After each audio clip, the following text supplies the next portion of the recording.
ಭಾರತವನ್ನು Young India ಅಂತೇಳಿ ಕರೀತಾರೆ. ಇಲ್ಲಿ 18ರಿಂದ 30 ವರ್ಷದ ವಯೋಮಾನದವರು ಕನಿಷ್ಠ 50 ಕೋಟಿ ಜನಸಂಖ್ಯೆ ಅದ. ಆದರೆ ಈ ಯಂಗ್ ಇಂಡಿಯಾನ ಬಹುತೇಕ ಎಲ್ಲ ರಾಜಕೀಯ ಪಕ್ಷದವರು ದಿನಂಪ್ರತಿ ದುರ್ಬಳಕೆ ಮಾಡ್ಕೊಂಡಿದ್ದಾರೆ. ಅದು ವಿಶೇಷವಾಗಿ ಹೊಸ ವರ್ಷದ ಸಂಭ್ರಮದಲ್ಲಿ ಇಂಥ ಒಂದು ಸಂದರ್ಭಗಳಲ್ಲಿ ಹಳ್ಳಿಯಿಂದ ದಿಲ್ಲಿ ತನ ಇಡೀ ಯುವ ಸಮುದಾಯನೇ ಇವತ್ತು ಡ್ರಗ್ಸ್ ಮಾಫಿಯಾ ಭಾಳಷ್ಟು ಕಂಟ್ರೋಲ್ ಮಾಡ್ತಾ ಇದ್ದಾರೆ. ಡ್ರಗ್ಸ್ ಯಾವ ರೀತಿ ಇವತ್ತು ದೊರೀತದಂದ್ರೆ ಇವತ್ತು ಮಾರುಕಟ್ಟೆಯಲ್ಲಿ ತರಕಾರಿ ದಿನಸಿ ವಸ್ತು ಸಿಗುವ ರೀತಿ ಒಳಗೆ ಇವತ್ತು ಡ್ರಗ್ಸ್ ಸಿಗ್ತಾ ಇದೆ. ಇದರ ವಿರುದ್ಧ ಎಲ್ಲ ಇಲಾಖೆಯವರು ಭಾಳ ಕಠಿಣವಾದಂಥ ಕ್ರಮ ತಗೋಬೇಕಾಗಿತ್ತು. ಆದರೆ ಯಾರೂ ಕ್ರಮ ತಗೋತಾ ಇಲ್ಲ. ಇದು ಗೊತ್ತಿದ್ದು ಗೊತ್ತಿಲ್ಲದ ರೀತಿಯೊಳಗೆ ಇರ್ತಾ ಇದ್ದಾರೆ. ಸ್ನೇಹಿತರೆ, ಈ ಒಂದು ಡ್ರಗ್ಸ್ ಮಾಫಿಯಾ ಬಲಿ ಆಗ್ತಕ್ಕಂಥವ್ರು ಯಾರು? ನಿರುದ್ಯೋಗದಿಂದ ಬಳಲ್ತಕ್ಕಂಥ ಯುವಕರು, ಹತಾಶೆಗೊಂಡಂಥವ್ರು, ಭ್ರಮ ನಿರಸನ ಆದಂಥವ್ರು ಈ ಯುವಕರು ಅತಿ ಹೆಚ್ಚು ಬಲಿ ಆಗ್ತಾ ಇದ್ದಾರೆ. ಇದನ್ನು ಸರ್ಕಾರ ಬಹಳ ಗಂಭೀರವಾಗಿ ಪರಿಗಣಿಸಿ ತಡೆಗಟ್ಟಬೇಕು ಅಂತೇಳಿ ನಾವು ಆಗ್ರಹಿಸ್ತೇವೆ. ಇನ್ನೊಂದು ಕಡೆ ತಮಗೆಲ್ಲ ಗೊತ್ತಿರಬಹುದು, ಇವತ್ತು ರಾಜ್ಯ ಆಗಲಿ ಕೇಂದ್ರ ಸರ್ಕಾರ ಆಗಲಿ ಭಾಳ ಪ್ರಚಲಿತ ಇರ್ತಕ್ಕಂಥ ಸಮಸ್ಯೆಗಳ ಬಗ್ಗೆ ಯುವ ಸಮುದಾಯ ಕೇಂದ್ರೀಕರಿಸಬಾರ್ದು ಅಂತೇಳಿ ಅದು ಭ್ರಷ್ಟಾಚಾರ, ನಿರುದ್ಯೋಗ, ಅಗತ್ಯ ವಸ್ತುಗಳ ಬೆಲೆ ಏರಿಕೆ, ಕೋಮುವಾದ ಇಂಥ ಹಲವಾರು ಸಮಸ್ಯೆಗಳ ಬಗ್ಗೆ ಯುವ ಸಮುದಾಯ ಕಡೆ ಕೇಂದ್ರೀಕೃತ ಆಗಬಾರ್ದು ಅಂತೇಳಿ ವ್ಯವಸ್ಥಿತವಾಗಿ ಮದ್ಯ, ಮಾದಕ, ಇನ್ನೊಂದು ಕಡೆ ಪ್ರೀತಿ, ಪ್ರೇಮ, ಮೋಹ ಇಂಥ ಹಲವಾರು ವಿಷಯಗಳಲ್ಲಿ ಇಡೀ ಯುವ ಸಮುದಾಯನ ಬಲಿ ಪಡಿತಾ ಇದ್ದಾರೆ. ಆದ್ದರಿಂದ ಇವತ್ತು ಯುವಕರು ಇಂಥದಕ್ಕೆ ಬಲಿ ಆಗಬಾರ್ದು. ಒಂದು ಉನ್ನತ ವಿಚಾರ, ಉನ್ನತ ಮೌಲ್ಯ ಈ ಕಡೆ ಹೆಚ್ಚು ಆಕರ್ಷಿತ ಆಗಬೇಕು. ಹೊಸ ವರ್ಷದ ಸಂಭ್ರಮ ಓಕೆ, ಆದರೆ ಹೊಸ ವರ್ಷದ ಜೊತೆ ಹೊಸ ಸಂಕಲ್ಪ ತಗೋಬೇಕು. ಈ ಅನ್ಯಾಯದ ಮೇಲೆ ನಿರ್ಮಿತವಂತಹ ಸಮಾಜವನ್ನು ನಾವು ಕೆಡವಿ ಒಂದು ಹೊಸ ಸಮಾಜ ನಿರ್ಮಿಸಬೇಕು ಅಂತೇಳಿ ಸಂಕಲ್ಪ ತಗೋಬೇಕು ಅಂತೇಳಿ ನಾವು ವಿನಂತಿಸಿಕೊಳ್ಳುತ್ತೇವೆ. ಬೆಂಗಳೂರು ಪೊಲೀಸ್ ಅವರು ನಿರ್ಲಕ್ಷ್ಯ ವಹಿಸಿದಂಥ ಒಂದು ಡ್ರಗ್ಸ್ ಮಾಫಿಯಾ, ಡ್ರಗ್ಸ್ ಫ್ಯಾಕ್ಟ್ರಿಯನ್ನು ಮಹಾರಾಷ್ಟ್ರದ ಪೊಲೀಸ್ ಅವರು ಬಂದಿಲ್ಲಿ ರೇಡ್ ಮಾಡಿದ್ದಾರೆ. ಇವತ್ತು ಡ್ರಗ್ಸ್ ಅನ್ನೋದು ಇವತ್ತು ನಾವು ಮಕ್ಕಳನ್ನು ಕಾಲೇಜಿಗೆ ಕಳಿಸ್ತಾ ಇರೋ ಥರ ಆಗಿದೆ. ಇವತ್ತು ಎಷ್ಟು ಡ್ರಗ್ಸಿಗೆ ಭಯಪಟ್ಟಿದ್ದಾರೆ ಪಾಲಕರು ಅಂದರೆ ಹೇಗಪ್ಪ ನಮ್ಮ ಮಕ್ಕಳನ್ನ ಕಾಪಾಡ್ಕೊಳ್ಳೋದು ಅನ್ನೋ ಸ್ಥಿತಿಗೆ ಇವತ್ತು ತಂದಿದೆ. ಇದಕ್ಕೆಲ್ಲ ನೇರ ಕಾರಣ ನಮ್ಮ ಕೆಲ ಪೊಲೀಸ್ ಅಧಿಕಾರಿಗಳ ಒಂದು ಭ್ರಷ್ಟಬಾಕತನ. ಇವತ್ತು ಪೊಲೀಸ್ ಅವ್ರದ್ದು ಏನಾಗಿದೆ ಅಂದರೆ, ನೀವು ಮಾಮೂಲಿ ಕೊಟ್ಟರೆ ಏನು ಬೇಕಾದ್ರೂ ದಂಧೆ ಮಾಡೋದಕ್ಕೆ ಬಿಡೋವಂಥ ಪರಿಸ್ಥಿತಿ ತಂದಿಟ್ಟಿದ್ದಾರೆ. ಅವರಿಗೆ ಕಣ್ಣಿಗೆ ಕಾಣಿಸಿರೋ ಕಣ್ಣು ಕುರುಡರಾಗಿ ಇವತ್ತು ಆ ವ್ಯವಸ್ಥೆಯನ್ನು ತಂದಿಟ್ಟಿದ್ದಾರೆ. ಇದಕ್ಕೆ ಸರ್ಕಾರವೂ ಕೂಡ ನೇರ ಹೊಣೆ ಆಗುತ್ತೆ. ಯಾಕಂದರೆ ಇವತ್ತು ಏನು ಗೃಹ ಮಂತ್ರಿಗಳು ಅದು ಏನು ಮಾಡ್ತಾರೋ ಗೊತ್ತಿಲ್ಲ. ಇವತ್ತು ಗೃಹ ಮಂತ್ರಿಗಳು ಕೂಡ ಮುಖ್ಯಮಂತ್ರಿ ಆಗಬೇಕು ಅಂತ ಹೇಳಿ ಇವತ್ತೊಂದು ಕಡೆಗೆ ಓಡಾಡಿಕೊಂಡು ಈ ಒಂದು ಪೊಲೀಸ್ ಇಲಾಖೆ ಕಂಟ್ರೋಲ್ ಇಲ್ದಂಗೆ ಆಗಿದೆಯೋ ನಮ್ಗೆ ಗೊತ್ತಾಗ್ತಾ ಇಲ್ಲ. ಇವತ್ತು ನೋಡಿ, ಸಾವಿರಾರು ಕೋಟಿ, ನೂರಾರು ಕೋಟಿ ಡ್ರಗ್ಸನ್ನು ಫ್ಯಾಕ್ಟ್ರಿಯನ್ನೇ ಮಾಡಿದ್ದಾರೆ. ಅಂದರೆ ನಮ್ಮ ಬೆಂಗಳೂರು ಪೊಲೀಸರು ಏನು ಮಾಡ್ತಾ ಇದ್ದಾರೆ? ಅಲ್ಲಿ ಇವತ್ತಿನ ಏನೊಂದು ಗುಪ್ತಚರ ಇಲಾಖೆ ಅಂತ ಇದೆ, ಅದೇನು ಮಾಡ್ತಾ ಇದೆ ನಮ್ಗೆ ಗೊತ್ತಾಗ್ತಾ ಇಲ್ಲ. ಆದ್ದರಿಂದ ಈ ಒಂದು ಡ್ರಗ್ಸ್ ಅನ್ನೋ ಮಾಫಿಯಾನ ಏನು ಗಾಂಜಾ ಇರ್ಬೋದು, ಅಫೀಮ್ ಇರ್ಬೋದು, ರೋಡಲ್ಲಿ ಅವ್ರದ್ದು ಹಾವಳಿಗಳಾಗಿದೆ. ಕಾರುಗಳನ್ನ ಅಡ್ಡ ಹಾಕ್ತಾರೆ, ಬಸ್ಗಳನ್ನ ಅಡ್ಡ ಹಾಕ್ತಾರೆ, ಮಾಮೂಲಿ ಜನಗಳು ಹೋಗೋರನ್ನ ಅಡ್ಡ ಹಾಕಿ ದುಡ್ಡುಗಳು ಕಿತ್ಕೊತಾ ಇದ್ದಾರೆ. ಇದು ಒಂದು ಕಡೆ ಎಲ್ಲೋ ಒಂದು ಕಡೆ ಗುಂಡಾ ರಾಜ್ಯ ಆಗ್ತಾ ಇದೆ. ತಕ್ಷಣ ಇದನ್ನು ನಾವು ಎಲ್ಲ ಜನರು ಇನ್ನು ಬೀದಿಗಿಳಿಯೋದಕ್ಕಿಂತ ಮುಂಚೆ ನೀವು ಪೊಲೀಸರು ಎಚ್ಚೆತ್ಕೋಬೇಕು, ಸರ್ಕಾರ ಎಚ್ಚೆತ್ಕೋಬೇಕು. ಈ ಡ್ರಗ್ಸ್ ಮಾಫಿಯಾನ ಏನಾದರೂ ಇವರು ಕಡಿವಾಣ ಹಾಕಿಲ್ಲ ಅಂದರೆ ಮುಂದಿನ ಪೀಳಿಗೆಗೆ ನಾವೆಲ್ಲ ಈಗ ಊಟ ತಿಂಡಿ ಬಿಟ್ಟು ಡ್ರಗ್ಸ್ ತಿನ್ಕೊಂಡು ಬದುಕೋ ಥರ ಆಗುತ್ತೆ. ಸರ್ಕಾರಕ್ಕೆ ನೇರವಾಗಿ ಎಚ್ಚರಿಕೆ ಕೊಡ್ತಾ ಇದ್ದೇವೆ. ಈ ಡ್ರಗ್ಸ್ ಮಾಫಿಯಾನ ಆದಷ್ಟು ಬೇಗ ತಡೆಗಟ್ಟಬೇಕು ಅಂತ ತಮ್ಮಲ್ಲಿ ಕೇಳ್ಕೊತಾ ಇದ್ದೇವೆ. ಮಹಾರಾಷ್ಟ್ರ ಪೊಲೀಸ್ ಅವರು ಎಲ್ಲಿಂದನೋ ಇದ್ದಂತ ಮಹಾರಾಷ್ಟ್ರ ಪೊಲೀಸ್ ಅವ್ರಿಗೆ ಮಾಹಿತಿ ಹೋಗುತ್ತೆ, ಬೆಂಗಳೂರಿನ 3 ಕಡೆ ಡ್ರಗ್ಸ್ ನ ತಯಾರು ಮಾಡ್ತಾ ಇದ್ದಾರೆ ಅಂತ ಹೇಳಿ ದಾಳಿ ಮಾಡಿ ಕೋಟ್ಯಾಂತರ ರೂಪಾಯಿ ಮೌಲ್ಯದ ಒಂದು ಡ್ರಗ್ಸ್ ಅನ್ನ ಜಪ್ತಿಯನ್ನು ಮಾಡ್ಕೊಂಡಿದ್ದಾರೆ. ಇದು ನಿಜವಾಗ್ಲೂ ಕೂಡ ಕರ್ನಾಟಕದ ಪೊಲೀಸರಿಗೆ, ಅದರಲ್ಲೂ ಕೂಡ ಬೆಂಗಳೂರಿನ ಪೊಲೀಸ್ ಅವರು ಇಡೀ ದೇಶದ ಮುಂದೆ ತಲೆ ತಗ್ಸ್ತಕ್ಕಂಥ ಒಂದು ಪರಿಸ್ಥಿತಿ ಇವತ್ತು ರಾಜ್ಯದಲ್ಲಿ ಎದುರಾಗಿದೆ. ಎಲ್ಲಿಂದನೋ ಕೂತಿರ್ತಕ್ಕಂಥ ಯಾವುದೋ ಮಹಾರಾಷ್ಟ್ರದ ಪೊಲೀಸರಿಗೆ ಮಾಹಿತಿ ಹೋಗ್ತದೆ, ಇಲ್ಲಿ ಒಂದು ಡ್ರಗ್ಸ್ ನ ಜಾಲ ಇದೆ, ಡ್ರಗ್ಸ್ ನ ಒಂದು ದಂಧೆ ಇಲ್ಲಿ ನಡೀತಾ ಇದೆ, ಒಂದಲ್ಲ ಎರಡಲ್ಲ 50 ಕೋಟಿ ರೂಪಾಯಿ ಮೌಲ್ಯದ ಒಂದು ಡ್ರಗ್ಸ್ ಅನ್ನ ಅಥವಾ ಒಂದು ತಯಾರಿಕೆ ಘಟಕ, ಒಂದು ಫ್ಯಾಕ್ಟ್ರಿ, ನಾಟ್ ಓನ್ಲಿ ಡ್ರಗ್ಸ್, ಇಡೀ ಒಂದು ಫ್ಯಾಕ್ಟರಿಯನ್ನ ಸೀಸ್ ಮಾಡಿದ್ದಾರೆ ಅಂತ ಹೇಳಿದ್ರೆ ನಮ್ಮ ಪೊಲೀಸ್ ಅವ್ರಿಗೆ ನಿಜವಾಗ್ಲೂ ಕೂಡ ಇದರ ಬಗ್ಗೆ ಮಾಹಿತಿ ಇಲ್ವಾ, ಅಥವಾ ಮಾಹಿತಿ ಇದ್ರೂ ಕೂಡ ಒಳ ಒಪ್ಪಂದದಿಂದ ಏನಾದ್ರು ಬೆಂಬಲ ಕೊಡ್ತಾ ಇದಾರೋ ನಮ್ಗಂತೂ ಗೊತ್ತಿಲ್ಲ.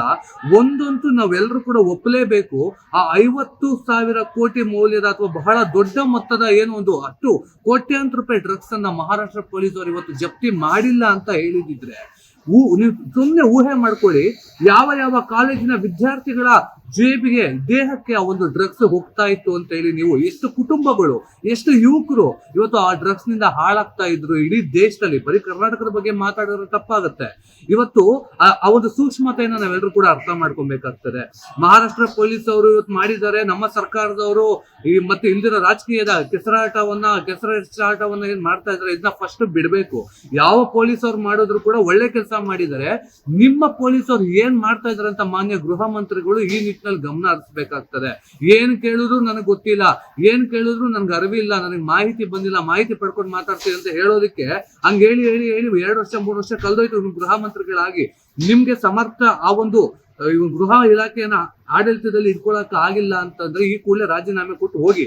ಇಲ್ಲ ಅಂತಂದ್ರೆ ನಿಮ್ಮ ಪೊಲೀಸ್ ಅವ್ರಿಗೆ ಬರೀ ಹೇಳ್ತೀರಾ ಸಂಘಟನಾತ್ಮಕವಾಗಿ ನಾವೆಲ್ಲ ಹೋರಾಟ ಮಾಡ್ತೀವಿ, ಇಡೀ ದೇಶದಲ್ಲಿ ಡ್ರಗ್ಸ್ ನ ನಿರ್ಮೂಲನೆ ಮಾಡ್ತೀವಿ ಅಂತ ಬರೀ ಭಾಷಣಗಳಲ್ಲಿ ಬಾಯಿ ಮಾತಲ್ಲಿ ನಿರ್ಮೂಲನೆ ಮಾಡಿದ್ರೆ ಸಾಕಾಗೋದಿಲ್ಲ, ಕ್ರಿಯೆ ರೂಪಕ್ಕೆ ಬರ್ಬೇಕಾಗ್ತದೆ. ನಾಚಿಕೆ ಆಗ್ಬೇಕು ಇವತ್ತು ರಾಜಧಾನಿಯನ್ನ ಈ ಮಟ್ಟಿಗೆ ತಗೊಂಡ್ಬರೋದಕ್ಕೆ. ಅದು ಈ ಪ್ರಕರಣ ಇದೇನು ಮೊದಲೇನಲ್ಲ. ಈ ಹಿಂದೆ ಜೂನ್ ಅಥವಾ ಜುಲೈಯಲ್ಲಿ ಮೈಸೂರಿನಲ್ಲಿ ಕೋಟ್ಯಾಂತರ ರೂಪಾಯಿ ಮೌಲ್ಯದ ಒಂದು ಡ್ರಗ್ಸ್ ಜಾಲವನ್ನ ಇದೇ ಮಹಾರಾಷ್ಟ್ರ ಪೊಲೀಸ್ ಅವರು ಪತ್ತೆ ಮಾಡಿದ್ರು. ನಿಮ್ಗೆ ನಿಜವಾಗ್ಲೂ ಬದ್ಧತೆ ಇದ್ದಿದ್ರೆ, ಮಾನ ಮರ್ಯಾದೆ ಇದ್ದಿದ್ರೆ ಅವತ್ತೇ ನೀವು ಎಚ್ಚೆತ್ಕೊಬೇಕಾಗಿತ್ತು. ಇಡೀ ಬೆಂಗಳೂರು, ಇಡೀ ಕರ್ನಾಟಕದಲ್ಲಿ ಎಲ್ಲೆಲ್ಲಿ ಡ್ರಗ್ಸ್ ಜಾಲ ಇದೆ ಅಂತ ಹೇಳಿ ನೀವು ಕಂಡು ಹಿಡಿದು ಅದಕ್ಕೆ ಏನೆಲ್ಲ ಮಾಡಬೇಕು, ಯಾವ್ಯಾವೆಲ್ಲ ಕ್ರಮವನ್ನ ಕೈಗೊಳ್ಳಬೇಕು ಅದನ್ನ ನೀವು ಮಾಡಬೇಕಿತ್ತು. ಆದ್ರೆ ನೀವು ಮಾಡಿದ್ದೇನು, ಡ್ರಗ್ಸ್ ಜಾಲವನ್ನ ಇನ್ನಷ್ಟು ಬೆಳಿಲಿಕ್ಕೆ ಬಿಟ್ಕೊಂಡು ಬಂದ್ರಿ. ಇವತ್ತಿಗೆ ಮತ್ತೆ ಅದೇ ಮಹಾರಾಷ್ಟ್ರ ಪೊಲೀಸರು ಬಂದು ಮತ್ತೆ 50 ಕೋಟಿ ಮೌಲ್ಯದ ಒಂದು ಕೋಟ್ಯಾಂತರ ರೂಪಾಯಿ ಮೌಲ್ಯದ ಒಂದು ಡ್ರಗ್ಸ್ ಅನ್ನ ಅವರು ಏನ್ ವಶಕ್ಕೆ ಪಡ್ಕೊಂಡಿದ್ದಾರೆ. ಆ ಮೂಲಕ ಮತ್ತೊಮ್ಮೆ ನಿಮ್ಮನ್ನ ಮುಖಭಂಗ ಮಾಡಿದ್ದಾರೆ. ನಾಚಿಕೆ ಆಗೋದಿಲ್ಲ. ಈಗ್ಲಾದ್ರೂ ಕೂಡ ನಿಮ್ಮ ರಾಜಕೀಯವನ್ನ ಬದಿಗಿಟ್ಟು ಯುವ ಜನತೆಯನ್ನ ಮೈಂಡ್ ಅಲ್ಲಿ ಇಟ್ಕೊಳ್ಳಿ. ಯುವ ಜನತೆ ಹಾಳಾಗ್ತಾ ಇದೆ, ರಾಜ್ಯದ ಜನರು ದಾರಿ ತಪ್ತಾ ಇದ್ದಾರೆ. ಕಾಲೇಜು ಸ್ಕೂಲ್ ಮಕ್ಕಳು ಜೋಬಲ್ಲಿ ಇವತ್ತು ಡ್ರಗ್ಸ್ ಸಿಗ್ತಾ ಇದೆ. ಡ್ರಗ್ಸ್ ಪೆಡ್ಲರ್ಗಳು ಯಾರೋ ಮುಂಚೆ ಎಲ್ಲ ವಿದೇಶಿಗರಾಗ್ತಾ ಇದ್ರು, ಇವತ್ತು ಮೂಲ ವಿದೇಶಿಗರು ಇರ್ಬೋದು, ಆದ್ರೆ ಇವತ್ತು ಲೋಕಲ್ ಅಲ್ಲಿ 10th ಹುಡುಗ ಕೂಡ ಮಾರುವಂತಹ ಒಂದು ಪರಿಸ್ಥಿತಿ ರಾಜ್ಯದಲ್ಲಿ ಎದುರಾಗಿದ್ರೆ ಸೂಕ್ಷ್ಮತೆಯನ್ನ ಅರ್ಥ ಮಾಡ್ಕೊಳ್ಳಿ. ಎಷ್ಟೋ ಕುಟುಂಬಗಳು ದೂರ ಆಗ್ತಾ ಇದೆ. ಇವತ್ತು ನೀವು ಈ ತರ ಎಲ್ಲ ಡ್ರಗ್ಸ್ ಅನ್ನ ಬೆಳೆಯೋರು ಬಿಟ್ಬಿಡ್ತೀರಾ. ನಿಮ್ಮ ಒಂದು ಚಟಕ್ಕೆ, ನಿಮ್ಮ ಒಂದು ಲಂಚಾವತಾರಕ್ಕೆ ಅಥವಾ ನಿಮ್ಮ ಒಂದು ಭ್ರಷ್ಟಾಚಾರಕ್ಕೆ ಅವ್ರು ದುಡ್ಡು ಕೊಡ್ತಾರೆ, ನೀವು ಕಂಡ್ರು ಕಾಣ್ದಂಗೆ ಸುಮ್ಮನೆ ಬಿಡ್ತೀರಾ. ಆದ್ರೆ ಎಷ್ಟೋ ಕುಟುಂಬಗಳು ಬೀದಿಗೆ ಬರ್ತಾ ಇದೆ, ಎಷ್ಟೋ ಪುಟ್ಟ ಮಕ್ಕಳುಗಳು ತಮ್ಮವ್ರನ್ನ ಕಳ್ಕೊಂಡು ಬೀದಿಗೆ ಬರ್ತಾ ಇದ್ದಾರೆ. ದಯಮಾಡಿ ಅರ್ಥ ಮಾಡ್ಕೊಳ್ಳಿ. ಈ ಮೂಲಕ ನಾನು ಗೃಹ ಇಲಾಖೆಗೆ ಮತ್ತೆ ಗೃಹ ಸಚಿವರು ಡಾಕ್ಟರ್ ಜಿ ಪರಮೇಶ್ವರ್ ಅವ್ರಿಗೆ ಕೇಳಕ್ ಇಷ್ಟಪಡ್ತೀನಿ ಅಂತಂದ್ರೆ, ದಯಮಾಡಿ ಅವ್ರು ಮಾಡಿದ್ರು ಇವ್ರು ಮಾಡಿದ್ರು ಅದಲ್ಲ ಇದೆಲ್ಲ ಬಿಟ್ಬಿಡಿ. ಆ ಪಕ್ಷ ಈ ಪಕ್ಷ ಇದೆಲ್ಲ ಬಿಟ್ಬಿಡಿ. ಸೂಕ್ಷ್ಮವಾದಂತ ವಿಚಾರ, ಗಂಭೀರವಾದಂತ ವಿಚಾರ. ರಾಜಧಾನಿ ಬೆಂಗಳೂರಿನಲ್ಲಿ 3 ಕಡೆ ಏನ್ ಈಗಾಗಲೇ ರೈಡ್ ಮಾಡಿದ್ದಾರೆ ಡ್ರಗ್ಸ್ ಅನ್ನ. ಅವ್ರನ್ನ ಪ್ರಶಂಸೆ ಮಾಡಿ ನೀವೇನ್ ಮಾಡ್ಬೇಕು ಮುಂದೆ ಈ ಡ್ರಗ್ಸ್ ನಿರ್ಮೂಲನೆಗೆ ಆ ನಿಟ್ಟಿನಲ್ಲಿ ಕ್ರಮ ತಗೊಳ್ಳಿ. ಈಗಲೂ ಕೂಡ ಗೊತ್ತಿಲ್ಲ ಅನ್ಕೊಂಡು ದಯಮಾಡಿ ಸುಮ್ಮನೆ ಕುತ್ಕೊಂಬೇಡಿ ಅಂತ ಹೇಳ್ತಾ, ನಿಮ್ಗೆ ನಾಚಿಕೆ ಆಗ್ಬೇಕು. ಇನ್ನೊಂದು ವಿಚಾರ ಏನಪ್ಪಾ ಅಂತಂದ್ರೆ, ಹೊಸ ವರ್ಷಕ್ಕೆ ಯಾರ್ಯಾರೆಲ್ಲ ಕುಡಿದು ಬಿಟ್ಟು ಬಿದ್ದಿರ್ತಾರೆ ಅವ್ರನ್ನ ಕರ್ಕೊಂಡ್ಬಂದು ಪಿಕಪ್ ಡ್ರಾಪ್ ಮಾಡೋದಕ್ಕೆ ಹೊಯ್ಸಳ ಗಾಡಿಗಳನ್ನ ಬಳಸ್ತೀನಿ, ಓಲಾ ಒಬ್ಬರ್ ಸಿಕ್ಕಲ್ಲ, ನಾನೇ ಸಾರಿಗೆ ವ್ಯವಸ್ಥೆ ಮಾಡ್ತೀನಿ ಅಂತ ಹೇಳ್ತಿರಲ್ಲ. ನಾಚಿಕೆ ಆಗೋದಿಲ್ವ ನಿಮ್ಗೆ? ಹೌದು, ನೀವು ರಕ್ಷಣೆ ಕೊಡ್ಬೇಕು, ನಿಜ, ಇಲ್ಲ ಅಂತ ನಾನು ಹೇಳ್ತಾ ಇಲ್ಲ. ಆದ್ರೆ ಇವತ್ತು ಕುಡಿದು ಬೀದಿ ತೇಲಾಡುವಂತವ್ರಿಗೆ ನೀನ್ ಮನೆ ಡ್ರಾಪ್ ಮಾಡ್ತೀನಿ ಅಂತ ಹೇಳಿದ್ರೆ, ಅದೇ ದುಡಿಯುವಂತ ವರ್ಗಕ್ಕೆ ಈ ತರ ಏನೋ ಒಂದು ಸೌಲಭ್ಯ ಕೊಡಿ, ಮನೆ ಉದ್ಧಾರ ಆಗುತ್ತೆ. ನಿಮ್ಮ ಒಂದು ತೆವಲಿಗೆ, ನಿಮ್ಮ ಒಂದು ಅಧಿಕಾರದ ದಾಹಕ್ಕೆ ನಿಮ್ಗೆ ಒಂದು ದುಡ್ಡು ಬೇಕು, ಖಜಾನೆ ತುಂಬಬೇಕು ಅಂದ್ಬಿಟ್ಟು ಏನಕ್ಕೆ ಮನೆ ಹಾಳು ಮಾಡುವಂತ ಯೋಜನೆಗಳು, ಮನೆ ಹಾಳು ಮಾಡುವಂತ ಹೇಳಿಕೆಗಳನ್ನ ಏನಕ್ಕೆ ಕೊಡ್ತೀರಾ? ದಯಮಾಡಿ ನಿಮ್ಮ ರಾಜ್ಯದ ಜನ ನಿಮ್ಮನ್ನ ಆಯ್ಕೆ ಮಾಡಿರ್ತಕ್ಕಂಥದ್ದು ಉದ್ಧಾರ ಮಾಡೋದಕ್ಕೆ. ಸ್ವಲ್ಪನಾದ್ರೂ ನಿಮ್ಗೆ ರಾಜ್ಯದ ಜನತೆ ಮೇಲೆ ಕಾಳಜಿ ಇದ್ರೆ, ಅವ್ರ ಮತ ಹಾಕಿರುವಂತ ಋಣ ನಿಮ್ಮಲ್ಲಿ ಇದ್ರೆ, ದಯಮಾಡಿ ಈ ಒಂದು ಡ್ರಗ್ಸ್ ನಿರ್ಮೂಲನೆ ಮಾಡಿ ಒಳ್ಳೆ ನಿಟ್ಟಿನಲ್ಲಿ ನಿಮ್ಮ ಒಂದು ಅಧಿಕಾರವನ್ನ ಬಳಸ್ಕೊಳ್ಳಿ.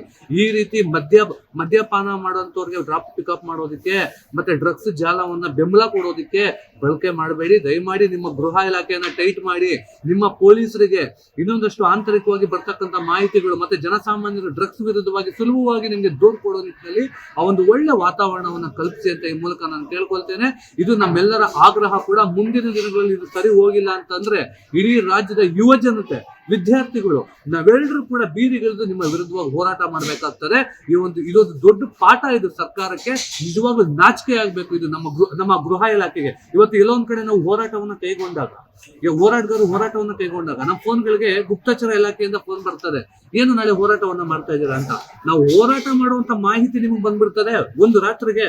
ನಾನು ನಮ್ಮ ಒಂದು ಅಧ್ಯಕ್ಷರುಗಳು ಮಾತಾಡ್ಕೊಳ್ತಕ್ಕಂಥ ಫೋನ್ ಲೀಕ್ ಆಗುತ್ತೆ ಇವತ್ತು ಗೃಹ ಇಲಾಖೆ. ಈಗಿಂತ ದೊಡ್ಡ ಡ್ರಗ್ಸ್ ಜಾಲ ನಿಮ್ಗೆ ಆ ಒಂದು ಗುಪ್ತಚರ ಇಲಾಖೆಗೆ ಮಾಹಿತಿ ಬಂದಿಲ್ವಾ? ಹಾಗಾದ್ರೆ ನಾಚಿಕೆ ಆಗ್ಬೇಕು. ದಯಮಾಡಿ ಈ ನಿಟ್ಟಿನಲ್ಲಿ ಕೆಲಸ ಮಾಡಿ, ರಾಜ್ಯದ ಜನತೆಯನ್ನ ಕಾಪಾಡಿ. ಏನು ಡ್ರಗ್ಸ್ ಮಾಫಿಯಾ ಅನ್ನೋದು ಮುಂಚೆ ನೈಜೀರಿಯಾದವರು ಅವರು ಇವರು ಹೊರಗಡೆ ರಾಷ್ಟ್ರಗಳಿಂದ ಬಂದವರು ಇಲ್ಲಿ ಮಾಡ್ತಾ ಇದ್ರು. ಈಗ ಇಲ್ಲಿ ಕರ್ನಾಟಕದಲ್ಲೇ ಅದು ಎಸ್ಪೆಷಲಿ ಬೆಂಗಳೂರು ಮೈಸೂರಿನಲ್ಲೇ ಫ್ಯಾಕ್ಟ್ರಿಗಳಿದೆ ಅಂತಂದರೆ ನಿಜವಾಗ್ಲೂ ತುಂಬ ನೋವಿನ ಸಂಗತಿ. ಇದಕ್ಕೆಲ್ಲ ಸರ್ಕಾರ ಕಡಿವಾಣ ಹಾಕಬೇಕು. ಮತ್ತು ಸರ್ಕಾರ ಕೆಲವೊಂದು ಇಂಥವನ್ನೆಲ್ಲ ಅದು ಭಾಳ ಹತೋಟಿಗೆ ತೊಗೊಂಡು ಇದು ಮಾಡಬೇಕು. ತುಂಬ ನೋವಾಗುತ್ತೆ ಸರ್. ಅದು ಎಸ್ಪೆಷಲಿ ಬೆಂಗಳೂರಿನಲ್ಲಿ ಇಂಥ ಒಂದು ಕಾರ್ಖಾನೆ ಇದೆ, ಡ್ರಗ್ಸ್ ಕಾರ್ಖಾನೆ ಇದೆ ಅಂತ ಅಂದರೆ ತುಂಬ ಬೇಜಾರಾಯಿತು. 100 ಕೋಟಿಯಷ್ಟು ಹಿಡಿದಿದ್ದೀವಿ ಅನ್ನೋದಲ್ಲ, ಅಂಥದನ್ನ ಇದು ಸಂಪೂರ್ಣ ಅದನ್ನ ಬುಡ ಸಮೇತ ಕಿತ್ತು ಬಿಸಾಕಬೇಕು ಅಂತ ಅಂದ್ಬಿಟ್ಟು ನಾವು ಹೇಳ್ತೀವಿ ಸರ್. ಇನ್ನೊಂದು ಗೊತ್ತಿಲ್ಲ ಅಂತ ಅನ್ನೋದಕ್ಕಿಂತ ಈಗ ಎಂತೆಂತನೂ ಕಂಡುಹಿಡಿತಾರೆ ಸರ್. ಇವಾಗ ಗೊತ್ತಿಲ್ಲ ಅನ್ನೋದಿಲ್ಲ. ಇವರೆಲ್ಲ ಕೆಲವು ಅಧಿಕಾರಿಗಳು ಕೆಲವು ಲಂಚದ ಆಮಿಷಗಳಿಗೆ ಮತ್ತು ಇವೆಲ್ಲ ದುಡ್ಡಿಗೆ ಫಿಕ್ಸ್ ಆಗೋಗ್ಬಿಟ್ಟಿರ್ತಾರೆ ಅಂತ ಅಂದ್ಬಿಟ್ಟು ನನ್ನ ಭಾವನೆ ಸರ್. ಯಾಕಂತಂದರೆ ಎಲ್ಲೋದ್ರೂ ದುಡ್ಡು ಕೊಟ್ಟ ಅಂತಂದರೆ ಏನು ಬೇಕಾದ್ರೂ ಆಗತ್ತೆ ಅನ್ನೋದಕ್ಕೆ ನಮ್ಮ ಪೊಲೀಸ್ ಡಿಪಾರ್ಟ್ಮೆಂಟು ಒಂದು ಕಾರಣ ಸರ್. ಯಾಕೆ ಇವಾಗ ರಾಜೀವ್ ಗಾಂಧಿ ಹತ್ಯೆ ಆದಾಗ ಬರೀ ಛಾಯಾಚಿತ್ರದಿಂದ ಅದು ಹುಡ್ಕೊಂಬಂದು ಹಿಡಿದ್ರು. ಅವಾಗೆಲ್ಲ ಅದು ಮೀಡಿಯಾ ಆಗಲಿ ಸೋಷಿಯಲ್ ಮೀಡಿಯಾ ಆಗಲಿ ಇಷ್ಟೊಂದು ಡೆವಲಪ್ ಆಗಿರಲಿಲ್ಲ.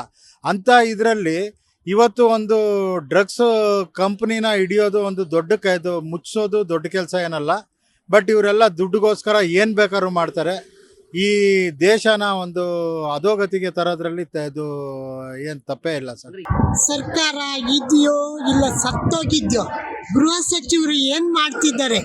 ಇಷ್ಟು ದೊಡ್ಡ ಹಗರಣ, ಡ್ರಗ್ಸ್ ಮಾಫಿಯಾ, ಇಡೀ ಡ್ರಗ್ಸ್ ಮಾಫಿಯಾ ಬೆಂಗಳೂರು, ಮಂಗಳೂರು, ಮೈಸೂರು, ಕಲಬುರಗಿ ಇಷ್ಟು ವ್ಯಾಪಕವಾಗಿ ದಿನದಿಂದ ದಿನಕ್ಕೆ ಹಬ್ಬುತ್ತಾ ಇದೆ.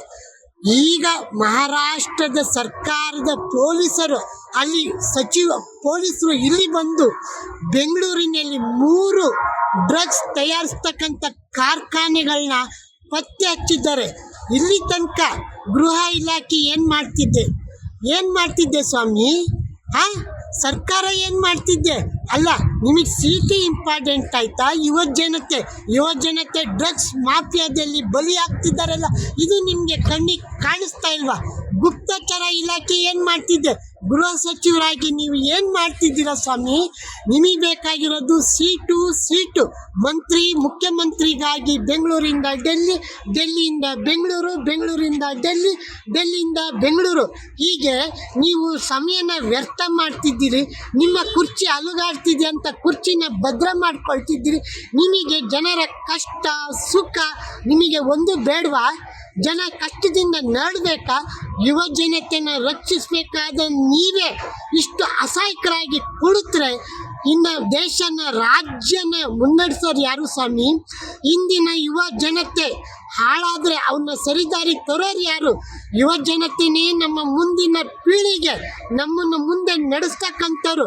ಅವ್ರಿಗೆ ಸರಿಯಾದ ಮಾರ್ಗದರ್ಶನ, ಸರಿಯಾದ ದಿಕ್ಕಿನಲ್ಲಿ ಕೊಂಡೊಯ್ಯಬೇಕಾಗಿರ್ತಕ್ಕಂಥ ಸರ್ಕಾರನೇ ಅಸಹಾಯಕರಾಗಿ ನಿಮ್ಮ ಕುರ್ಚಿಗೋಗಿ ಇಷ್ಟು ನೀವು ದಿನನ ವ್ಯರ್ಥ ಮಾಡ್ತಿದ್ದೀರಾ. ನಿಮಗೆ ನಾವು ಕೊಟ್ಟಿರ್ತಕ್ಕಂಥದ್ದು 136 ಸೀಟ್ ಕೊಟ್ಟಾಗ ಸಮರ್ಥವಾಗಿ ದಕ್ಷವಾಗಿ ಆಡಳಿತ ನಡೆಸಬಾರ್ದ? ಅಲ್ಲ, 136 ಶಾಸಕರು ಏನು ಮಾಡ್ತಿದ್ದೀರಾ? ಯಾಕೆ ಪ್ರಶ್ನೆ ಮಾಡ್ತಿಲ್ಲ? ಡ್ರಗ್ಸ್ ಮಾಫಿಯಾ, ಡ್ರಗ್ಸ್ ಹಾವಳಿ ಇಂದು ಹೆಚ್ಚಾಗ್ತಿದೆ. ಯುವ ಜನತೆ ಹಾಳಾಗ್ತಿದೆ. ಯುವ ಜನತೆಯನ್ನ ದಿಕ್ಕನ್ನ ತಪ್ಪಿಸ್ತಿದ್ದಾರೆ. ಸರಿದಾರಿ ತರೋರು ಯಾರು? ಅಲ್ಲ, ನಮ್ಮ ಬೆಂಗಳೂರಿನಲ್ಲಿ 3 ಡ್ರಗ್ಸ್ ಕಾರ್ಖಾನೆಗಳು ಸುಮಾರು 55 ಕೋಟಿ ರೂಪಾಯಿ ಹಗರಣ ನಡೆದಿದೆ ಸ್ವಾಮಿ. ಇದನ್ನು ನಾವು ಪ್ರಶ್ನೆ ಮಾಡಬಾರ್ದ? ಪತ್ರಿಕೆಯಲ್ಲಿ, ಮಾಧ್ಯಮದಲ್ಲಿ ಪ್ರಸಾರ ಆದಮೇಲೆ ನಮಗೆ ಗೊತ್ತಾಗ್ತಿದ್ದೆ. ನಮ್ಮ ಗೃಹ ಸಚಿವರು 2.5 ವರ್ಷದಲ್ಲಿ ಅಸಮರ್ಥರಾಗಿದ್ದಾರೆ. ಮುಖ್ಯಮಂತ್ರಿ ಏನು ಮಾಡ್ತಿದ್ದಾರೆ? ಉಪಮುಖ್ಯಮಂತ್ರಿ ಏನು ಮಾಡ್ತಿದ್ದೀರಾ? ನಿಮ್ಗಾದ್ರೂ ಇದು ಕಣ್ಣು ತೆರೆದಿದೆಯೋ ಇಲ್ವೋ? ಯುವ ಜನತೆನ ಸರಿದಾರಿಗೆ ಕೊಂಡೊಯ್ಯಿ ಸ್ವಾಮಿ. ಇಂಥ ಡ್ರಗ್ಸ್ ಮಾಫಿಯಾಗೆ ಕಡಿವಾಣ ಹಾಕಿ. PG ವಾಸಿಗಳಿಗೆ ಏನು ಡಿಸೆಂಬರ್ 31ರ ರಾತ್ರಿ ಆ PGಗಳಲ್ಲಿ ಅಥವಾ PG ಒಳಭಾಗ ಅಥವಾ PG ಟೆರೆಸ್ ಅಲ್ಲಿ ಈ ಪಾರ್ಟಿ ಮಾಡ್ತಕ್ಕಂಥದ್ದು ಅಥವಾ ಸಂಭ್ರಮಾಚರಣೆಯನ್ನು ಹೊರಗಡೆ ಫ್ರೆಂಡ್ಸ್ಗಳನ್ನ ಕರ್ಕೊಂಡ್ ಬರ್ತಕ್ಕಂಥದ್ದು, ಇದನ್ನೆಲ್ಲದನ್ನು ಕೂಡ ನಿಷಿದ್ಧ ಮಾಡೋದ್ರ ಜೊತೆಗೆ PG ವಾಸಿಗಳು ಹೊರಗಡೆ ಹೋದಾಗ ಸೊ ಅವರು ಮಧ್ಯರಾತ್ರಿ ಬರ್ತಕ್ಕಂಥದ್ದು ಆ ರೀತಿ ಯಾವುದು ಸಲ್ಲದು ಅನ್ನುವಂಥದ್ದು. ಹಾಗೆ PG ಮಾಲೀಕರು ಪ್ರತಿಯೊಂದನ್ನು ಕೂಡ ನಿಗಾವಹಿಸೋದ್ರ ಜೊತೆಗೆ ಟೆರೆಸ್ ಮೇಲಾಗಿರ್ಲಿ ಅಥವಾ ರಸ್ತೆಯಲ್ಲಾಗಿರ್ಲಿ ಯಾರಿಗೂ ಕೂಡ ಅಹಿತಕರ ಸಮಸ್ಯೆಗಳಾಗದೇ ಇರೋ ರೀತಿಯಲ್ಲಿ PG ಮಾಲೀಕರು ಒಂದು ಜಾಗ್ರತೆ ವಹಿಸಬೇಕು, ನಿಗಾ ವಹಿಸಬೇಕು ಅನ್ನುವಂತಹ ಮಾತನ್ನು ಸಂಘ ಹೇಳ್ತಾ ಇದೆ. ಅದೇ ರೀತಿ ಯಾವುದೇ ಕಾರಣಕ್ಕೂ ಕೂಡ PGಗಳಿಗೆ ಬೇರೆಯ ಪರ್ಸನ್ಗಳು ಎಂಟ್ರಿ ಆಗದೆ ಇರೋ ರೀತಿಯಲ್ಲಿ PG ವಾಸಿಗಳಿಗೆ ಸೂಚನೆ ಕೊಡೋದ್ರ ಜೊತೆಗೆ ಒಂದು ಕಟ್ಟುನಿಟ್ಟಿನ ಏನು ಸೂಚನೆಗಳು ಇಲಾಖೆಗಳಿಂದ ಸೂಚನೆಗಳೇ ಇದೆಯೋ ಅದನ್ನ ಪರಿಪಾಲನೆ ಮಾಡಬೇಕು ಅನ್ನುವಂತಹದ್ದನ್ನ ಈ ಸಂದರ್ಭದಲ್ಲಿ ಎಲ್ಲ PG ಮಾಲೀಕರಿಗೂ ಕೂಡ ನಾವು ಹೇಳ್ತಾ ಇದ್ದೀವಿ. ಸೊ ಈ ಒಂದು ಸಂಭ್ರಮಾಚರಣೆ ಅವರವರ ಮನದಲ್ಲಿ ಅವರವರ ವೈಯಕ್ತಿಕವಾಗಿ ಆಗ್ಬೇಕೆ ಹೊರತು ಪಾರ್ಟಿ ಮಾಡಿ, ಯಾಕಂದ್ರೆ ಇದು PGಯಲ್ಲಿ ಎಲ್ಲರಿಗೂ ಕೂಡ ಒಂದು ಉತ್ತಮವಾದಂತಹ ಅವಕಾಶಗಳನ್ನ ಸದುಪಯೋಗ ಮಾಡ್ಕೋಬೇಕೆ ಹೊರತು ಅದನ್ನ ದುರುಪಯೋಗ ಮಾಡ್ಕೋಬಾರ್ದು ಅನ್ನುವಂಥದ್ದನ್ನ ಈ ಮೂಲಕ ಹೇಳಲಿಕ್ಕೆ ಇಚ್ಛೆ ಪಡ್ತಾ ಇದ್ದೀನಿ. ನ್ಯೂ ಇಯರ್ ಮಾಡ್ಕೊಳ್ಳಿ, ತಪ್ಪಿಲ್ಲ. ಆದರೆ ಇದರಿಂದ ಸ್ವಲ್ಪ ನೀವು ಜಾಗೃತೆಯಿಂದ ಇರಬೇಕು ಅಂತ ನಾನು ಆಸೆ ಪಡ್ತೀನಿ. ಹೇಗೆ ನಾವು ಸಿಂಪಲಾಗಿ ಕೇರ್ಫುಲ್ಲಾಗಿ ಇರ್ಬೋದು ಅಂದರೆ, ಫಸ್ಟ್ ಆಫ್ ಆಲ್ ನೀವು ಯಾರ ಜೊತೆ ಹೋಗ್ತಾ ಇದ್ದೀರಾ ಅನ್ನೋದ್ರ ಮೇಲೆ ಗಮನ ಇರಲಿ. ನೀವು ನಿಮ್ಮ ಕ್ಲೋಸ್ ಫ್ರೆಂಡ್ ಅಥವಾ ಫ್ಯಾಮಿಲಿ ಫ್ರೆಂಡ್ ಅಥವಾ ಫ್ಯಾಮಿಲಿ ಜೊತೆ ನೀವು ಪಾರ್ಟಿ ಮಾಡೋಕ್ಕೆ ಎಲ್ಲಿ ಹೋಗ್ತಿರೋ ಅಲ್ಲಿ ಹೋಗಿ. ನೀವು ಪಾರ್ಟಿ ಮಾಡೋಕ್ಕೆ ಅಥವಾ ಸೇರೋ ಜಾಗ ಹೆಂಗಿರಬೇಕು ಅಂದರೆ ಕತ್ಲೆ ಇರಬಾರ್ದು, ಕಂಪ್ಲೀಟಾಗಿ ಬೆಳಕಿರಲಿ. ಆಮೇಲೆ ನಿಮಗೆ ಅಲ್ಲಿ ಒಂದು ಸೇಫ್ ಝೋನ್ ಅನ್ನೋ ಕಡೆ ಒಂದು ಕಡೆ ಇರಿ. ನೋಡಿ 12 ಆದಮೇಲೆ ಎಲ್ಲರ ಥರ ವಿಶ್ ಮಾಡಿ ಬನ್ನಿ. ಆಮೇಲೆ ಇವಾಗ ಆಲ್ಕೋಹಾಲ್ ಸೇವನೆ ಮಾಡೋದು ಅಭ್ಯಾಸ ಆಗಿದೆ ಪಾರ್ಟಿ ಕಲ್ಚರ್ ಅಂದರೆ. ಸೊ ನಿಮ್ಮ ಲಿಮಿಟಲ್ಲಿ ನಿಮಗೆ ಅದ್ರ ಬಗ್ಗೆ ಗಮನವಿರಲಿ. ಸೊ ಆಲ್ಕೋಹಾಲ್ ಅನ್ನೋದು ಒಂದು ಲಿಮಿಟಲ್ಲಿ ತೊಗೊಳ್ಳಿ. ಆಲ್ಕೋಹಾಲ್ ಜೊತೆ ಏನು ಮಿಕ್ಸ್ ಮಾಡಬೇಡಿ. ನನ್ನ ಪ್ರಕಾರ ಹೇಳಿದರೆ ಆಲ್ಕೋಹಾಲ್ ತೊಗೊಳ್ಳೇಬೇಡಿ. ತೊಗೊಂಡ್ರೂ ಒಂದು ಲಿಮಿಟಲ್ಲಿರಲಿ. ಇದಕ್ಕೆ ಏನು ಸ್ಪೈಕ್ ಮಾಡೋಕ್ಕೆ ಹೋಗಬೇಡಿ ಡ್ರಿಂಕ್ಸ್ಗೆ. ಆಮೇಲೆ ಬೇರೆ ಯಾರಾದರೂ ಸ್ಟ್ರೇಂಜರ್ಸ್ ನಿಮಗೆ ಆಲ್ಕೋಹಾಲ್ ಕೊಟ್ಟರೆ ತೊಗೋಬೇಡಿ. ಬಿಕಾಸ್ ಆ ಡ್ರಿಂಕಲ್ಲಿ ಏನು ಸ್ಪೈಕ್ ಆಗಿರುತ್ತೆ ಅಂತ ಯಾರಿಗೂ ತಿಳಿದಿರಲ್ಲ. ಅದನ್ನು ನೀವು ತೊಗೊಂಡ್ಮೇಲೆ ಆಮೇಲೆ ನೀವು ಅದಕ್ಕೆ ಕಷ್ಟಪಡೋ ಒಂದು ಲೆವೆಲ್ಗೆ ಹೋಗಬೇಡಿ.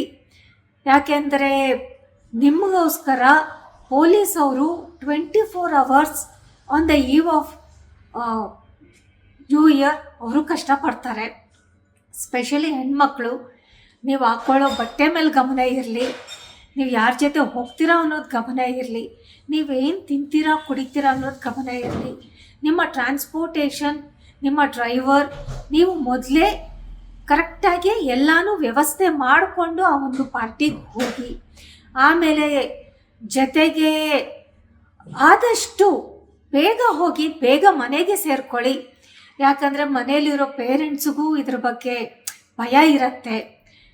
ಸೊ ಪೊಲೀಸ್ ಅವ್ರದ್ದು ಮತ್ತು ಯಾವುದಾದ್ರೂ ಹೆಲ್ಪ್ಲೈನ್ದು ನಿಮ್ಮ ಹತ್ರ ನಂಬರ್ಸ್ ಕರೆಕ್ಟಾಗಿರಲಿ. ನೀವು ಕುಡ್ದಿದ್ರೆ ಮಾಡಿದರೆ ಓಲಾ ಊಬರ್ನ ಉಪಯೋಗಿಸ್ಬೇಡಿ. ಸೊ ನಿಮ್ಮ ಒಂದು ರೆಸ್ಪಾನ್ಸಿಬಲ್ನ ನೀವೇ ನೋಡ್ಕೊಳ್ಳಿ.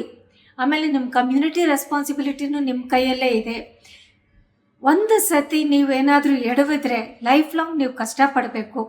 ಸೊ ನಾನು ಏನು ಕೇಳ್ಕೊಳ್ತೀನಿ ಅಂದರೆ, be a responsible person for yourself, be a responsible citizen for your community. So happy new year, have a safe new year. ಈ ಸರ್ಕಾರ ಏನಿದೆಯಲ್ಲ, ಒಂದ್ ರೀತಿ ಗಾಂಜಾಗಳನ್ನ ಸಾಕುವ ಸರ್ಕಾರ ಇದು. ಗಾಂಜಾ ಟ್ರಾನ್ಸ್ಪೋರ್ಟ್ ಮಾಡ್ತಕ್ಕಂಥ ಗಾಂಜಾವನ್ನ, ಡ್ರಗ್ಸ್ ಅನ್ನ, ಏನಂತಾರೆ ಕನ್ನಡದಲ್ಲಿ ಅದಕ್ಕೆ, ಮಾದಕ ವಸ್ತುಗಳನ್ನ ಸಾಗಾಣಿಕೆಗೆ ಇವರು ಬೆಂಬಲವಾಗಿ ನಿಂತಿರುವಂತ ಸರ್ಕಾರ. ನೋಡಿ, ಈಗ ಮಹಾರಾಷ್ಟ್ರದ ಪೊಲೀಸರು ಬಂದು ಹಿಡಿದಿದ್ದಾರೆ. ಮೊದಲನೇ ಬಾರಿನಾ? ಅಲ್ಲ, ಇದು 2ನೇ ಬಾರಿ 3ನೇ ಬಾರಿನೇನು. ತಮಿಳ್ನಾಡಿನ ಪೊಲೀಸರು, ಮಹಾರಾಷ್ಟ್ರದ ಪೊಲೀಸರು ಬಂದು ಕರ್ನಾಟಕ ರಾಜ್ಯದಲ್ಲಿ ಡ್ರಗ್ ಅನ್ನ ತಯಾರು ಮಾಡತಕ್ಕಂಥ ಫ್ಯಾಕ್ಟ್ರಿನ ರೈಡ್ ಮಾಡಿದ್ದಾರೆ. It is not first time.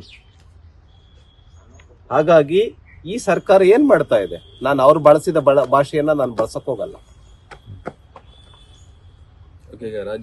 ಹಾಗಾಗಿ ಈ ಸರ್ಕಾರ ಒಂದ್ ರೀತಿ ಗಾಂಜಾವನ್ನ, ಡ್ರಗ್ಸ್ ಅನ್ನ ಮಾದಕ ವಸ್ತುಗಳನ್ನ ಬ್ಯಾನ್ ಮಾಡಬೇಕು ಅಂತಿದ್ರೆ ಮತ್ತು ಸಾಗಾಣಿಕೆ ಬಂದ್ ಮಾಡಬೇಕು ಅಂತಿದ್ದಿದ್ರೆ ಯಾವತ್ತೋ ಮಾಡಬಹುದಾಗಿತ್ತು. ಇವತ್ತು ಹಳ್ಳಿಗಳಿಗೆ ಹೋಗಿದೆ ಅದರ ಜಾಲ. ಎಲ್ಲ ನಗರಗಳಲ್ಲಿ ಸಿಗ್ತಾ ಇದೆ, ಎಲ್ಲ ಹಳ್ಳಿಗಳಲ್ಲಿ ಸಿಗ್ತಾ ಇದೆ. ಒಂದ್ ರೀತಿ ಉಡ್ತಾ ಪಂಜಾಬ್ ಅಂತಿತ್ತಲ್ಲ, ಉಡ್ತಾ ಕರ್ನಾಟಕ ಆಗಿದೆ. ಒಂದ್ ರೀತಿ ಕರ್ನಾಟಕ ರಾಜ್ಯ ಮಾದಕ ವಸ್ತುಗಳ ರಾಜ್ಯ ಆಗಿದೆ. ಇದಕ್ಕೆ ಕಾರಣನೇ ಇವತ್ತಿನ ಸರ್ಕಾರ. ಇದೇನು ಅಕ್ರಮ ಡ್ರಗ್ಸ್ ಜಾಲ ಬಗ್ಗೆ ಪತ್ತೆಯಾಗಿದೆ, ಇದರಿಂದ ಬೆಂಗಳೂರಂತೂ ಬೆಚ್ಚಿ ಬಿದ್ದಿದೆ. ಅದಲ್ಲದೆ ಹಲವಾರು ಪ್ರದೇಶಗಳಲ್ಲಿ, ನಮ್ಮ ಕರ್ನಾಟಕ ಇರ್ಬೋದು ಅಥವಾ ನೆರೆಹೊರೆಯ ರಾಜ್ಯಗಳಿರ್ಬೋದು, ಎಲ್ಲ ಕೂಡ ಈ ಡ್ರಗ್ಸ್ ಜಾಲ ಏನು ಪತ್ತೆ ಆಗ್ತಾ ಇದೆ, ಇದರಿಂದ ಉಂಟಾಗುವಂತಹ ಸಮಸ್ಯೆಗಳು ತುಂಬ ಜಾಸ್ತಿ ಇದೆ. ಮೆಡಿಕಲಿ ನಾವು ನೋಡ್ತಾ ಹೋದರೆ ಈ ರೀತಿಯಾದಂತಹ ಡ್ರಗ್ಸ್ಗಳ ಸೇವನೆಗಳಿಂದ ಹಲವಾರು ಜನ ಮಕ್ಕಳಿಗೆ, ಎಸ್ಪೆಷಲಿ ಅದು ಕಾಲೇಜು ಮಕ್ಕಳಿರ್ಬೋದು, ಇತ್ತೀಚೆಗೆ ನೋಡಿದಂಗೆ ತುಂಬ ಚಿಕ್ಕ ವಯಸ್ಸಿನವರಿಗೇನೆ ಈ ರೀತಿಯಾದಂತಹ ನಶೆಗಳೆಲ್ಲ ಗೊತ್ತಾಗ್ತಿರೋದ್ರಿಂದ, ಪ್ಲಸ್ ಅದಕ್ಕೆ ಅವರು ಅಡಿಕ್ಟ್ ಆಗ್ತಾ ಇರೋದ್ರಿಂದ ಇದರಿಂದ ಹಲವಾರು ಪರಿಣಾಮಗಳಿರುತ್ತೆ, ಅಡ್ಡ ಪರಿಣಾಮಗಳಿರುತ್ತೆ. ಸೊ ಇದನ್ನು ನಾವು ನಿಯಂತ್ರಣೆ ಮಾಡಬೇಕು ಅಂತ ಹೇಳಿದರೆ ಕಠಿಣ ಕ್ರಮಗಳನ್ನು ತಗೊಳ್ಬೇಕಾಗುತ್ತೆ. ಎಸ್ಪೆಷಲಿ ಯಾರಲ್ಲಿ ಡ್ರಗ್ ಅಡಿಕ್ಷನ್ ಆಲ್ರೆಡಿ ಆಗ್ಬಿಟ್ಟಿದೆ ಅಂತಹವರಲ್ಲಿ ಅದನ್ನು ಬಿಡಿಸೋದು ತುಂಬಾ ಕಷ್ಟ ಆಗುತ್ತೆ. ಇನಿಷಿಯಲಿ ಅವ್ರು ತೊಗೊಂಡಾಗ ತುಂಬ ಚೆನ್ನಾಗಿ ಅನಿಸುತ್ತೆ, ಬೆಟರ್ ಅನಿಸುತ್ತೆ, ಎಲ್ಲ ಚೆನ್ನಾಗಿ ಅನಿಸ್ತಾ ಇದೆ ಅಂತ ಹೇಳ್ತಾ ಇರ್ತಾರೆ. ಆದರೆ ಕ್ರಮೇಣ ಹೋಗ್ತಾ ಹೋಗ್ತಾ ಒಂದು ಸ್ವಲ್ಪ ದಿವಸ ಆದ ತಕ್ಷಣವೇ ಅವರ ಒಂದು ಆರೋಗ್ಯದ ಸ್ಥಿತಿ ಏನಿದೆ ಅದು ಹದಗೆಡ್ತಾ ಹೋಗುತ್ತೆ. ಆ ಪರಿಸ್ಥಿತಿ ತುಂಬ ಚಿಂತಾಜನಕವಾಗುತ್ತೆ. ಅವರ ಮಾನಸಿಕ ಅಸ್ವಸ್ಥತೆ ಏನಿದೆ ಅದು ತುಂಬ ಜಾಸ್ತಿ ಆಗುತ್ತೆ. ಸೊ ಇಂಥದ್ದನ್ನೆಲ್ಲ ನಾವು ನಿಲ್ಲಿಸ್ಬೇಕಾಗುತ್ತೆ. ಇದಲ್ಲದೆ ಸೇಮ್ ಸಿರಿಂಜಿಂದ ಅವರು ಆ ಡ್ರಗ್ಸನ್ನು ಬಳಕೆ ಮಾಡ್ತಾ ಇದ್ರು ಅಂತ ಹೇಳಿದ್ರೆ ಇದರಿಂದ ಹಲವಾರು ಲೈಂಗಿಕ ರೋಗಗಳು ಹರಡುವಂಥ ಸಾಧ್ಯತೆಗಳಿರುತ್ತೆ. ಸೊ ಇದನ್ನು ನಾವು ನಿಯಂತ್ರಣೆ ಮಾಡಬೇಕು. ಕೆಲವೊಂದು ರೋಗಗಳಿಗೆ ಮ್ಯಾನೇಜ್ ಮಾತ್ರ ನಾವು ಮಾಡ್ಬೋದು, ಪರಿಹಾರ ಫುಲ್ ಇರಲ್ಲ ಅದಕ್ಕೆ. ಸೊ ಅಂಥದಕ್ಕೆಲ್ಲ ತುಂಬ ಜನ ತುತ್ತಾಗ್ತಾ ಇದ್ದಾರೆ. ನಾವು ಕೂಡ ಪ್ರಾಕ್ಟೀಸ್ನಲ್ಲಿ ನೋಡ್ತಾ ಇದ್ದೇವೆ. ಇದನ್ನು ನಾವು ನಿಯಂತ್ರಣೆ ಮಾಡಲೇಬೇಕು. ಸೊ ಏನೇನು ಕಠಿಣ ಕ್ರಮಗಳನ್ನು ತಗೊಳ್ತಾ ಇದ್ದಾರೆ ಅದನ್ನು ತಗೊಳ್ಬೇಕಾಗತ್ತೆ. ಎಸ್ಪೆಷಲಿ ಶಾಲಾ ಕಾಲೇಜುಗಳ ಹತ್ತಿರ ಏನು ಈ ರೀತಿಯಾದಂತಹ ಡ್ರಗ್ಸ್ ಜಾಲಗಳು ಪತ್ತೆ ಆಗ್ತಾ ಇದೆ ಅದರ ವಿರುದ್ಧ ಕಠಿಣ ಕ್ರಮ ತಗೊಳ್ಬೇಕು. ಎಲ್ಲ ಮಕ್ಕಳಿಗೂ ಕೂಡ ಇದರ ಅವೇರ್ನೆಸ್ ಅನ್ನು ನಾವು ಕೊಡಬೇಕಾಗುತ್ತೆ. ಇದರ ಪರಿಣಾಮಗಳು ಏನೇನು ಕೆಟ್ಟ ಪರಿಣಾಮಗಳಾಗುತ್ತೆ ಅದರ ಬಗ್ಗೆ ನಾವು ತಿಳಿಸಿಕೊಡ್ಬೇಕಾಗುತ್ತೆ. ಸಮಾಜದಲ್ಲಿ ಯುವ ಜನಾಂಗ ಮಾದಕ ವಸ್ತುಗಳ ವ್ಯಸನಿಗಳಾಗ್ತಾ ಇರೋದು ಒಂದು ಆತಂಕಕಾರಿ ಬೆಳವಣಿಗೆ ಹಾಗೂ ಸಮಾಜವನ್ನ ಕಾಡ್ತಿರುವಂತಹ ಒಂದು ಸಾಮಾಜಿಕ ಪಿಡುಗು ಅಂತ ಕೂಡ ನಾವು ಹೇಳ್ಬೋದು. ಎತ್ತ ಸಾಕ್ತಾ ಇದೆ ಯುವ ಜನಾಂಗ, ಅದರಲ್ಲೂ ಹೆಚ್ಚಾಗಿ ಶಾಲಾ ಕಾಲೇಜುಗಳು ವಿದ್ಯಾರ್ಥಿಗಳು ಹೆಚ್ಚು ಮಾದಕ ವ್ಯಸನಿಗಳಾಗ್ತಾ ಇರೋದರ ಹಿಂದಿನ ಕಾರಣವೇನು? ಯಾವ ಕಾರಣದಿಂದ ವಿದ್ಯಾರ್ಥಿಗಳು ಯುವ ಸಮುದಾಯ ಈ ಮಾದಕ ವ್ಯಸನಿಗಳಾಗ್ತಾ ಇದ್ದಾರೆ, ತಮ್ಮ ಆ ಮಾದಕ ವಸ್ತುಗಳ ಚಟಕ್ಕೆ ಬಲಿಯಾಗಿ ತಮ್ಮ ಬದುಕನ್ನ ಕಳೆದುಕೊಳ್ತಾ ಇದ್ದಾರೆ ಎಂಬುದನ್ನು ಅತ್ಯಂತ ತ್ವರಿತವಾಗಿ ಇದಕ್ಕೆ ಪರಿಹಾರವನ್ನ ಕಂಡುಕೊಳ್ಳುವುದರಲ್ಲಿ ಪ್ರಮುಖವಾದಂತಹ ಸರ್ಕಾರ ಆಗಲಿ ಅಥವಾ ಶಿಕ್ಷಣ ವ್ಯವಸ್ಥೆ ಆಗಲಿ, ಶಿಕ್ಷಕರಾಗಲಿ, ಪೋಷಕರಾಗಲಿ ಅಥವಾ ಪೊಲೀಸ್ ವ್ಯವಸ್ಥೆ ಆಗಲಿ ಅತ್ಯಂತ ತ್ವರಿತವಾಗಿ ಇದಕ್ಕೆ ಪರಿಹಾರವನ್ನ, ಈ ಸಮಸ್ಯೆಗೆ ಪರಿಹಾರವನ್ನ ಕಂಡುಕೊಳ್ಳುವಂತಹ ತುರ್ತು ಅಗತ್ಯತೆ ಇದೆ.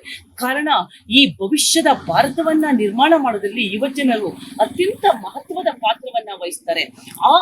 ಅಂತಹ ಯುವ ಜನತೆ ಈ ಒಂದು ಮಾದಕ ವಸ್ತುಗಳ ವ್ಯಸನಿಗಳಾದ್ರೆ ಸಮಾಜ ಯಾವ ರೀತಿಯ ಅಭಿವೃದ್ಧಿಯನ್ನ ಹೊಂದಬಹುದು ಅನ್ನೋದು ಕೂಡ ಒಂದು ಯಕ್ಷ ಪ್ರಶ್ನೆ ಕೂಡ ಆಗ್ತದೆ. ಇದಕ್ಕೆ ಕಾರಣವೇನು? ಮಾದಕ ವಸ್ತುಗಳ ಮಾರಾಟದ ಜಾಲ ಅತ್ಯಂತ ಪರಿಣಾಮಕಾರಿಯಾಗಿ ಈ ಸಮಾಜವನ್ನ ಆವರಿಸಿಕೊಂಡಿದೆ. ಇತ್ತೀಚೆಗೆ ರಾಷ್ಟ್ರದ ರಾಜಧಾನಿಯಲ್ಲಿ ಮಾದಕ ವಸ್ತುಗಳ ಉತ್ಪಾದನಾ ಕಾರ್ಖಾನೆಗಳು ತಲೆ ಎತ್ತಿರುವುದು ನಿಜಕ್ಕೂ ಒಂದು ಆತಂಕಕಾರಿ ಬೆಳವಣಿಗೆ. ಸಮಾಜ ಇದಕ್ಕೆ ಎಚ್ಚೆತ್ತುಕೊಳ್ಬೇಕು.